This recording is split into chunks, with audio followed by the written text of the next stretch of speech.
하나님을 사랑하는 여러분 모두를 축복합니다. 오늘도 주님과 함께 멋지게 승리하시길 원합니다. 오늘 135쪽에서 봅니다. 부서진 알곡. 여러분, 세상에 껍질이 부드러운 알곡은 없습니다.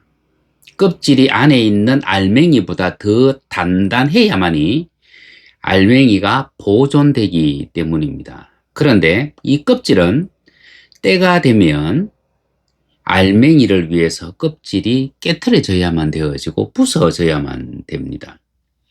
우리는 어머니 뱃속에서 10달 동안 있었습니다. 그죠? 어머니 뱃속에서 양수가 우리에게 체온을 유지하도록 해주고요. 어떤 충격으로부터 우리를 안전하게 보호해주고요. 그리고 그곳에서 어머니로부터 영양이 이렇게 공급됩니다. 10달 동안 태아에게 있어서 어머니 뱃속은 세상에서 가장 안전한 곳입니다. 그런데 때가 되면 자궁을 열고 산도를 통과해야만 돼요. 그 때를 놓치면 가장 안전했던 그곳이 오히려 가장 위험한 곳이 됩니다. 그곳이 편안하고 좋다고 해서 그곳에 계속 머문다면 아이도 위험하고 산모도 위험해집니다. 마찬가지로 알맹이가 때가 되어져서 껍질을 깨고 나오지 아니하면 그 속에서 그냥 말라 죽습니다. 이 껍질은 성경에서 말하는 견고한 진입니다. 이 견고한 진은 뭐냐면 우리의 생각입니다. 생각 중에서도 특별히 어떤 생각? 바로 우리의 감정입니다. 그래서 이 감정 속에 들어가는 모든 하나님께 드려지는 것들은 뭐냐면 전부 다 깨어짐을 다 당해야 됩니다. 온전한 상태로 이 성소에 들어간 재물은 하나도 없습니다. 전부 다 깨트려져야만 된다는 얘기죠. 우리가 온전해서 하나님께서 우리 안에 내주하시는 것 아니에요. 우리는 완전하고는 거리가 멀다고 어제 시간에 제가 말씀드렸습니다. 우리는 불완전하기 때문에 사실은 완전히 뭔지를 몰라요. 그런데 우리가 하나님이 기뻐하시는 완전한 예배를 드릴 수 있다. 아니요, 드릴 수 없습니다.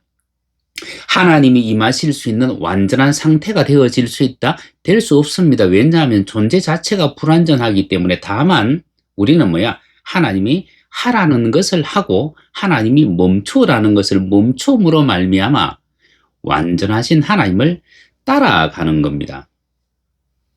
여러분, 우리가 완전하고 거룩해서 하나님이 우리를 성전 삼으신 것 아닙니다. 우리가 완전해서 우리가 거룩해서 성령 하나님께서 우리 안에 내주하시는 것 아닙니다.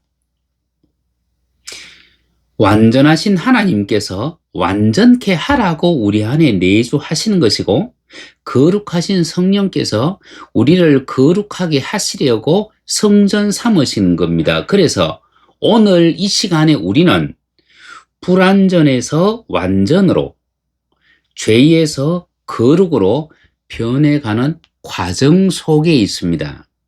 그런데 그 과정을 어느 누구도 먼저 통과해 본 사람이 없잖아요. 그래서 그 과정은 사람의 방법으로 하는 것이 아니라 완전하신 하나님, 거룩하신 하나님께서 가르쳐 주는 방법으로 하는 것 외에는 다른 길이 없습니다. 여러분, 우리가 사랑으로 행할 때 사랑이 하나님을 닮아갑니다. 긍휼을 행할 때 긍휼의 하나님을 닮아갑니다. 하나님은 우리가 사랑을 구하고 긍휼을 구하기 이전에 먼저 사랑하고 먼저 긍휼을 베풀기를 원해요. 우리의 이웃들에 대하여.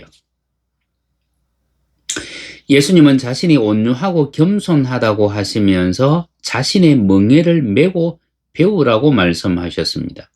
여러분, 우리는 깨어진 자로서 온유한 사람으로 변화하고 그리고 성장해야 됩니다. 여러분, 온유하다라는 이 말은 어디서 왔느냐 하면 괴롭히다, 압제하다, 억압당하다라고 하는 말에서 파생된 말이에요.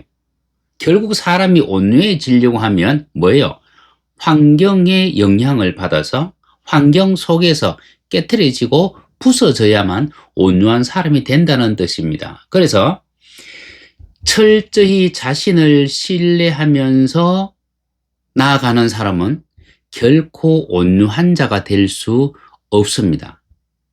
대신에 하나님을 신뢰하면서 완전히 복종할 수 있는 상태가 되어졌을 때 그 사람을 온유한 사람이라고 말을 합니다. 그 온유한 사람이 처음부터 끝까지 변함없이 충성할 수 있는 사람이 돼요. 여러분, 온유함이 있을 때 하나님께서 가라 말씀하시면 예, 알겠습니다. 갑니다. 이 온유함이 있을 때 하나님이 멈춰라 그러시면 예, 알겠습니다. 그리고 멈춥니다.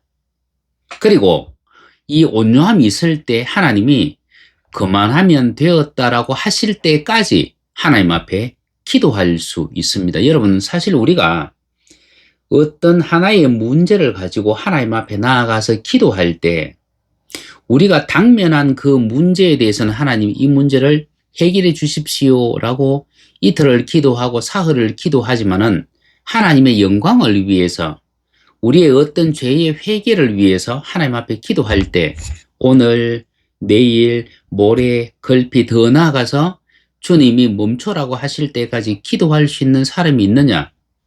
기도할 수 있는 사람이 거의 없어요. 그래서 자기의 뜻이 아니라 하나님의 뜻을 하나님이 원할 때까지 하나님이 멈추실 때까지 기도할 수 있는 사람, 그 사람이 얼마나 될까? 바로 그 사람이 온유한 사람이기 때문입니다. 예수님은 자신이 메어야 하는 멍에가 무엇인지 분명히 알고 계셨습니다. 그것이 얼마나 힘든 일인지도 알고 계셨습니다. 그런데 정작 그 멍에는 쉽고 가볍다라고 말씀하셨어요. 여러분, 멍에가 쉽고 가볍다는 것은 끝까지 감당할 수 있다는 뜻입니다. 뭔가 쉽게 하기 위해서는 지혜가 필요하고 가볍게 하기 위해서는 힘이 필요하고요. 끝까지 하기 위해서는 인내가 필요합니다. 그런데 우리 주님은 나는 지혜롭고 나는 힘이 있고 나는 인내가 있어서 라고 말씀하시는 것이 아니고 자기의 그 멍에 그 짐을 지금 처리해야 되는데 나는 마음이 온유하고 겸손하다라고 말씀을 하셨어요. 멍에와 짐이 쉽고 가벼운 이유가 뭐냐면 온유하고 겸손함 때문이라는 겁니다. 그러면 온유함은 뭐냐 하면 강하지만은 부드러움을 끝까지 유지할 수 있는 것. 강하지만 부드러움을 끝까지 유지할 수 있는 것.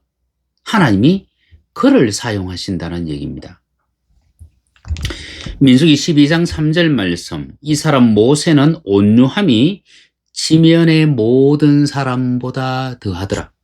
땅에 있는 모든 사람보다 모세가 그 온유한 사람이더라. 그래서 하나님이 모세를 무려 40년 동안 사용하십니다.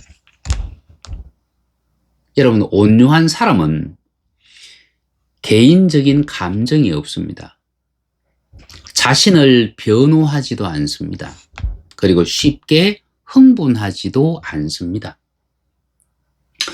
모세는 이스라엘을 인도하는 그 광야 40년 동안 누구도 원망하지 않았습니다. 이런 백성들이 지금 나를 원망하고 지금 가다가 나를 배신하고 애굽으로 돌아가려고 해요.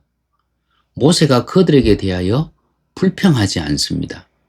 그들을 정죄하지 않습니다. 그들을 비난하지 않습니다. 그들을 원망하지도 않습니다. 백성들이 원망하고 자신을 대적할 때조차도 그는 자신이 가던 길을 포기한 적이 없고 힘들다면서 주저앉은 적도 없어요.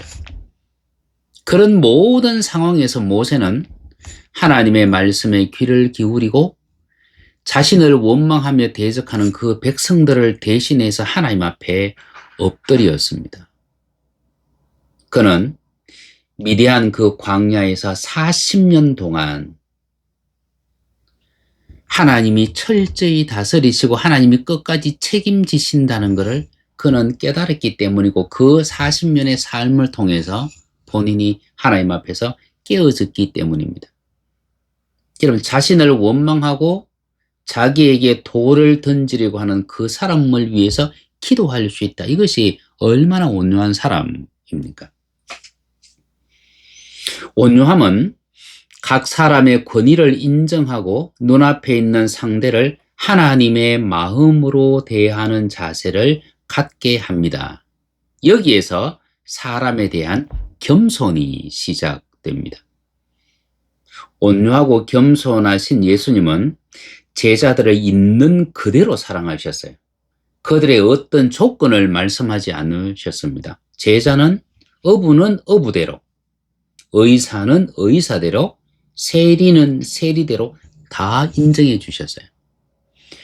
그들이 높아지려고 서로 다툴 때도, 예수님을 버리고 도망갔을 때도 그들을 있는 그대로 다 인정해 주셨습니다. 여러분, 온유함과 겸손함, 이것이 우리가 하나님께 서임받는 이유입니다. 왜냐하면 사단이 도저히 할 수 없는 일이기 때문이에요. 우리가 하나님 앞에 서임받고 하나님께서 우리를 사랑하시는 것은 사단이 도저히 할 수 없는 그것을 우리가 할 수 있기 때문이에요. 그것은 주님의 성품처럼 겸손할 수 있고 섬길 수 있고 하나님을 높일 수 있고 우리의 이웃들을 사랑할 수 있는 그 성품이 우리 안에 있기 때문입니다. 하나님은 우리로 하여금 우리 속에 있는 그 모든 것들이 다 드러나도록 우리를 변화시키시고 그리고 우리를 성숙시키십니다. 그래서 하나님 앞에서의 우리의 삶은 변화와 성숙으로 가는 과정입니다. 사람이 하나님의 뜻을 구하지 못하는 이유가 무엇입니까? 첫째는 하나님의 뜻보다 자기 뜻을 우선시하기 때문이고, 두 번째는 무엇이든지 구하라는 하나님의 말씀을 오해하기 때문이고, 세 번째는 하나님의 응답은 반드시 우리에게 부담으로 온다는 것을 우리 내면이 알기 때문이에요. 여러분, 하나님 나에게 말씀해 주옵소서 라고 했을 때 하나님 앞에 귀를 기울였던 그 믿음의 사람들이 성경 속에서 야야 잘했다, 내가 너를 축복한다, 너를 잘되게 할 거야, 여러분 그런 말씀 받은 사람이 있습니까? 없습니다. 전부 다 뭐예요? 다른 사람이 부담스러워서 하지 못하는 바로 그 일을 하나님이 하라고 명령하세요. 원수를 사랑해라. 여러분, 그게 그렇게 말처럼 쉽습니까?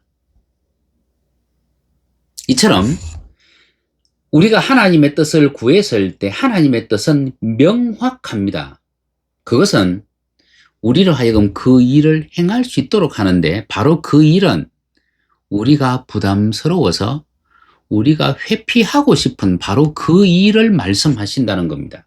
그래서 하나님 앞에 무조건 순종할 준비가 되어 있지 않는 사람은 사실은 하나님의 응답이 두려워서 하나님의 뜻을 구하지 않습니다. 대신에 자기의 뜻을 이루어 달라고 자신의 뜻을 관철시키기 위해서 하나님 앞에 밤낮 부르짖을 뿐이에요. 그런데 사실은 그 모든 것은 우리의 견고한 껍데기, 우리의 자아입니다.